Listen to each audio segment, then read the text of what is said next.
یہ بتائیں آپ کس وجہ سے یہ کہتے ہیں کہ توہین رسالت کے قانون میں نظر ثانی کرنی چاہیے، کیا وجہ ہے؟ اس قانون کے جو اثرات ہیں وہ تو ہمارے آگے ہیں، اور اس سے بڑی ناانصافیاں ہوئی ہیں، اور اس کو اس طرح موقف ایسے لوگوں کو موقع ملتا ہے کہ وہ کسی پہ بھی یہ الزام لگا کے اپنے ذاتی مفاد کے یعنی اپنے ذاتی مفاد کی وجہ سے لوگوں پہ اس طرح کے الزام لگاتے ہیں۔ اور میرا خیال ہے یہ صرف میرا موقف نہیں ہے، تقریباً میں نے دیکھا ہے ہر طرف سے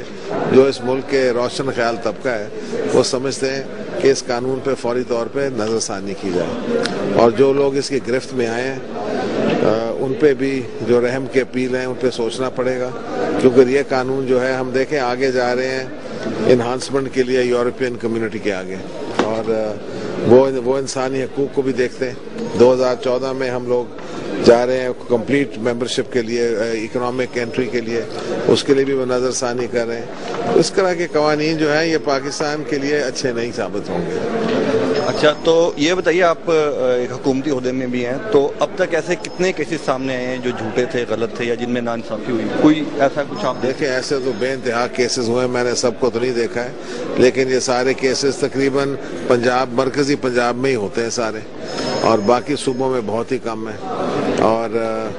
اس میں 50% میں جس ملک میں آپ سوچیں کہ 96% آبادی مسلمان ہے، کوئی بندہ اس طرح ہے جو رسول پاک کے خلاف بات کرے گا؟ میرا خیال ہے کوئی صحیح دماغ والا بندہ تو نہیں بات کرے گا۔ اچھا، یہ بتائیے کہ آپ نے آسیہ کیس کے سلسلے میں یہ یقین دہانی کرائی کہ صدر معاف کر دیں گے، ایک صدر کی جانب سے آپ کیسے یقین دہانی کرا سکتے ہیں؟ اور دوسرا یہ اعتراض کیا جا رہا ہے کہ ابھی ہائی کورٹ اور سپریم کورٹ میں اپیل باقی تھی، اس کے بعد صدر معافی دے سکتے ہیں۔ دیکھیں، بات یہ ہے کہ صدر صاحب جو ہیں وہ معافی آرٹیکل 45 کے تحت کسی وقت بھی دے سکتے ہیں، اب یہ ان کے ثوابدید پہ ہے، اور جہاں تک یہ کہیں قانون میں لکھا ہے کہ قانون کے جب فیصلہ ہوگا، اب 1.5 سال ہو گئے ہیں، وہ غریب خاتون جو ہے وہ جیل میں ہے، اور اب ایک فیصلہ ہوا ہے لوور کورٹس کا، کیا ہم 4 سال اور انتظار کریں گے تب تک سارے کورٹس کے ذریعے فیصلے ہوں گے؟ ابھی آئے گا ہائی کورٹ میں فیصلہ جیسے بھی ہوگا، لیکن میں سمجھتا ہوں کہ پریزیڈنٹ کے پارڈن کے اتھارٹی جو ہے وہ مکمل ہے اور ان کے ثوابدید پہ۔ تو لیکن ان کی طرف سے آپ کیسے یہ یقین دہانی کرا سکتے ہیں کہ وہ معاف کر دیں گے؟ یہ کیسے؟ میں نے صدر سے بات کر کے میں پٹیشن لے کر آیا ہوں، میں کوئی خود تو نہیں گیا ہوں۔ ٹھیک ہے۔ اچھا، اور آخری سوال بس یہ بتا دیجیے کہ کہا یہ جاتا ہے کہ آسیہ نے 150 لوگوں کے سامنے اعتراف کیا اپنے گناہ کا، اور آپ نے اس کو بے گناہ قرار دے دیا۔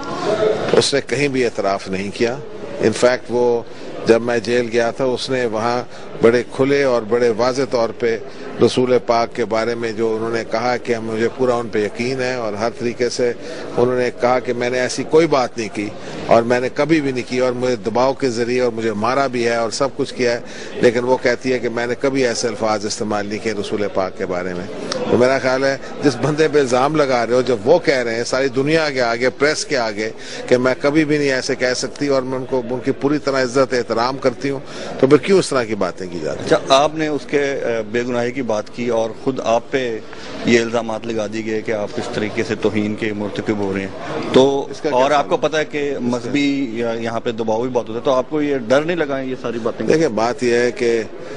الزام لگانا اس طرح کے میرے پہ، یا میں نے جس طرح بھی کہا ہے، کئی لوگوں نے کہا ہے کہ اس قانون پہ نظر ثانی کی جائے، اس میں نون لیگ کے لوگوں نے کہا ہے، اس میں عمران خان نے کہا ہے، اور بھی بڑے لوگوں نے۔ نہیں سر، میں کہہ رہا ہوں جو آپ کے خلاف فتوے آ گئے،